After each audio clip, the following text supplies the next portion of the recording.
जज साहब, आपने जिस आदमी को बाइज्जत रिहा कर दिया था, मैं उसे घसीट के दोबारा आपकी अदालत में ले आया हूं।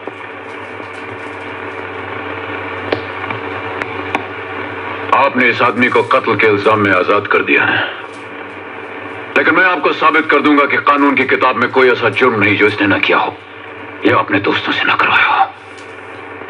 मर्डर, रेप, बैंक डकैती, land grab, interference in government affairs and corrupting high officials. कौन हो तुम? रिश्ते में तो हम इसके बाप होते हैं। नाम है शहंशाह। पेशे में हम भी आप ही की तरह एक जज हैं जो अपने कानून खुद बनाता है, अपने मुजरिम खुद पकड़ता है, उनके मुकदमे खुद सुनता है और फैसले भी खुद ही सुनाता है। I object your honour, this is contempt of court. ये अदालत की बेइज्जती है। मैं जानता हूं कि अदालत की बेइज्जती है। मैं ये भी जानता हूं कि इस आदमी ने अपनी बात कहने का तरीका गलत इख्तियार किया है, मगर इससे बड़ी किसी अदालत की और बेइज्जती क्या होगी जहां इंसाफ अधूरा रह जाए और सच्चाई की आवाज को दबा दिया जाए। मेरे ख्याल में इस आदमी की बात अगर न सुनी गई तो ये नाइंसाफी होगी। अदालत तुम्हें तौहीन अदालत की सजा देने से पहले अपनी जिम्मेदारी पर तुमको अपनी बात कहने की इजाजत देती है।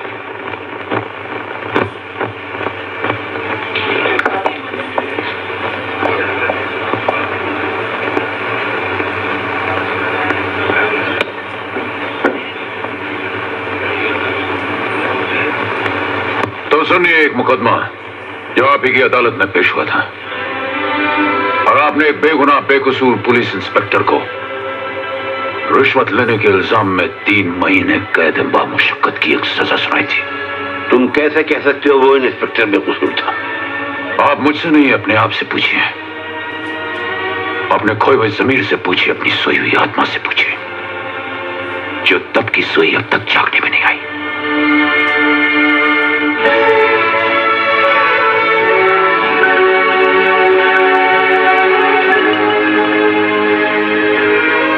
अगर अब भी आपको याद ना आया हो तो जरा इस बूढ़ी विधवा की आंखों में झांक कर देखिए। इसके जवान पति ने अपने आप को फांसी लगा ली और इस उम्र भर चिता की आग में जलने के लिए छोड़ दिया। इस शहर में पीसियों बरसातें आई, आकर चली गई, लेकिन इस विधवा की आंसुओं की झड़ी थमने में ना आई। इसके चेहरे पे जो झुर्रियां पड़ी हैं वो आपके उस फैसले के चाबुक के निशान हैं जो आंख का अंधा और कान का बहरा था, योर ऑनर।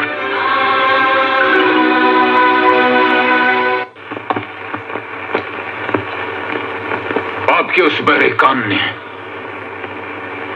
इस औरत का बयान भी नहीं सुना जो आपसे ये कहना चाहती थी कि किस तरह जेके का हुक्म पे इसने वो 2 बैग बदल दिए थे। एक बैग जिसमें बैंक डकैती का नक्शा और जेके की रिकॉर्ड की हुई गुफ्तगू थी जो उसके और बैंक मैनेजर माथुर के दरमियान हुई थी। कल ठीक 10 बजे तुम्हारा बैंक खुलेगा जैसे रोज खुलता है और ऐन 12 बजे वहां एक डाका पड़ेगा। डाका? हाँ, डाका। डाका डालने वाले बैंक का सारा रुपया ले जाएंगे। उन्हीं रुपयों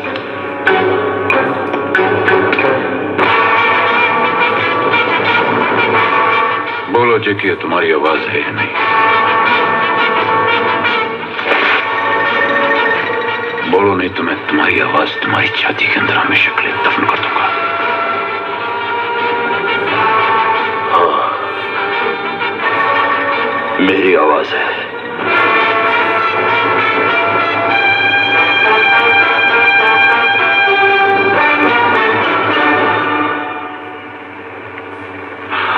और अब इसी खूबसूरत आवाज में ये भी बता दूं कि जूली के इस जुर्म के लिए तुमने उसकी मौत का हुक्म दिया था या नहीं दिया था? दिया था। ये बेचारी उम्र भर तुम्हारे छोड़े हुए खूनकार कुत्तों से छिपती रही, बचती रही और अपनी मासूम बेटी जो भूख और गरीबी के दो बातों में पिसते पिसते चोर हो गई और चोर भी बन गई। और जब वो चोर पहली बार तुम्हें एक रेस्टोरेंट में मिली तो तुमने कहा कि आज तुम्हें पीने के लिए ब्लैक डॉग विस्की चाहिए, क्योंकि जब तुम किसी गोरी सफेद तितली को देख लेते हो तो तुम्हारे खून के अंदर सैकड़ों काले कुत्ते भौंकने लग जाते हैं। तुम ये सब कैसे जानते हो? मैं इसलिए जानता हूं क्योंकि मुझे काले कुत्तों के गले में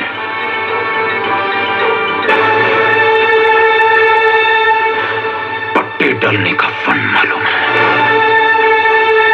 आज हम तुम्हारे अंदर छिपे हुए हैं, तमाम काले कुत्ते बाहर निकालकर तुम्हारा गोश्त नोचने के लिए तुम ही पे छोड़ देंगे।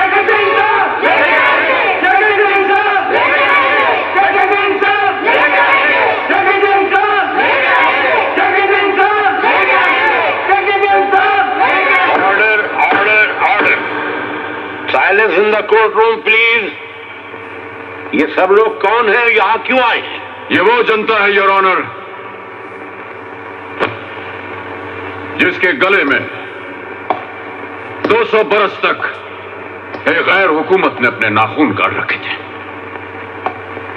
और पिछले 40 वर्षों से जिसका दम चीके जैसे जालिमों के पंजों में घुट रहा है।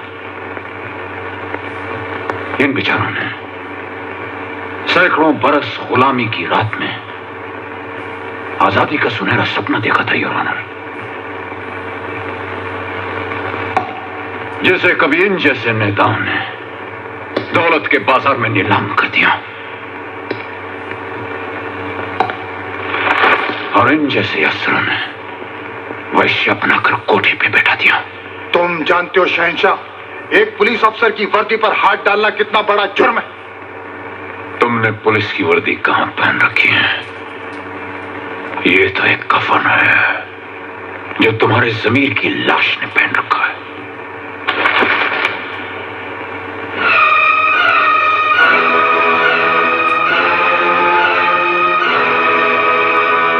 पुलिस की वर्दी तो शोभा देती है असलम साहब जैसे अफसरों को, जो सर से लेकर पांव तक फर्ज की जिंदा मिसाल है।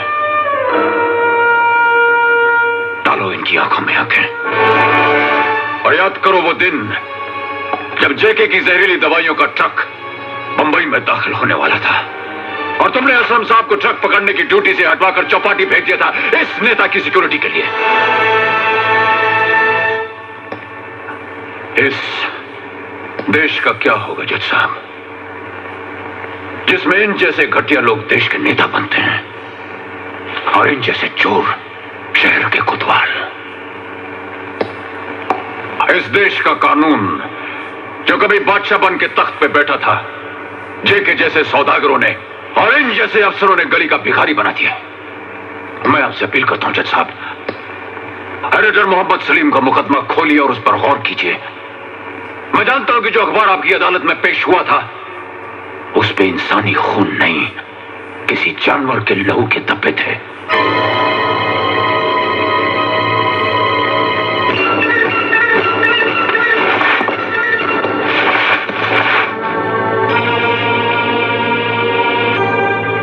बताइए रीडर साहब, जो असली अखबार था वो तुमने कहां छुपा के रखा है? बोलो, नहीं तो कल के अखबार में तुम्हारी मौत की खबर छपी होगी। मुझे माफ कर दो शहंशाह, मैं बाल बच्चे वाला आदमी हूं। जिसका खून हुआ था वो भी किसी बाप का बेटा था, वो भी किसी बच्चे का बाप होने वाला था। अब बताओ, निकालते हुआ अखबार या तुम्हारे गले के अंदर हाथ डाल के तुम्हारी जान निकाल दूं? देता हूं, देता हूं।